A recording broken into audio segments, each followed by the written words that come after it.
রাধা, ও রাধা, তোমার রান্নাঘর মাটি দিয়ে লেপা হয়ে গেছে? উমা, হয়েই তো গেছে। বা তাকটা তো বেশ ভালোই মাটি দিয়ে লেপা হয়েছে রাধা। হ্যাঁ গো বুচির বাবা, সবার আগে আমি তাকটা লেপে নিয়েছি বুঝলে, কারণ এই তাকটা শোকাতেই বেশি টাইম লাগবে, আর মেঝেটা তো একটু হাওয়াতেই শুকিয়ে যাবে।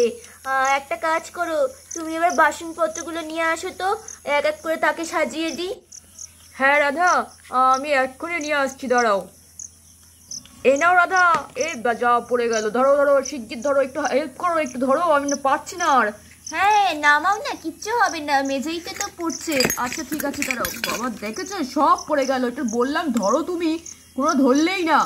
ধুর, তুমি ছেলে মানুষ, তোমার গায়ে যদি জোর না থাকে, আমার গায়ে আবার কি জোর থাকবে? সব দিলে তো ফেলে, ভাল লাগে না সেটা। একটা কিছু আনতে বললে তুমি সব ফেলে দাও।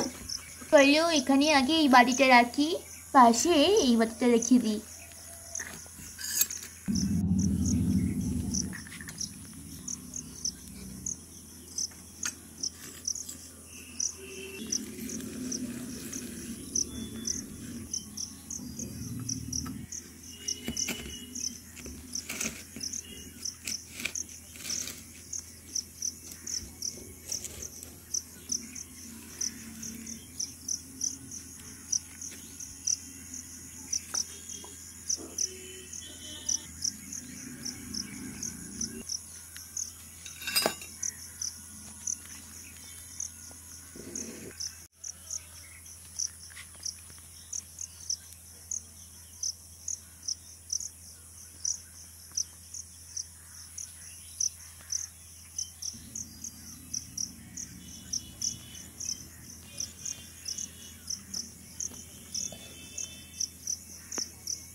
কি বন্ধুরা, কেমন লাগছে আমাদের রান্নাঘরটা এখন?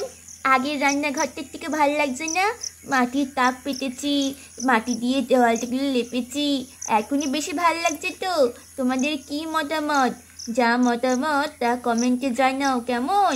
আর হ্যাঁ, আগামী পর্বে আসতে চলেছে আমাদের ফ্রাইড রাইস আর মাটন কষার ভিডিও। হ্যাঁ বন্ধুরা, জানোই তো আমার শালাবাবু এসছে, তার জন্য একটু খাওয়া দাওয়া না করলে হয়।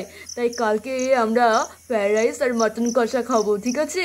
আর হ্যাঁ, কালকের পর্বটা দেখতে হলে এক্ষুনি চ্যানেলটাকে সাবস্ক্রাইব করে দাও। Bye, love you all.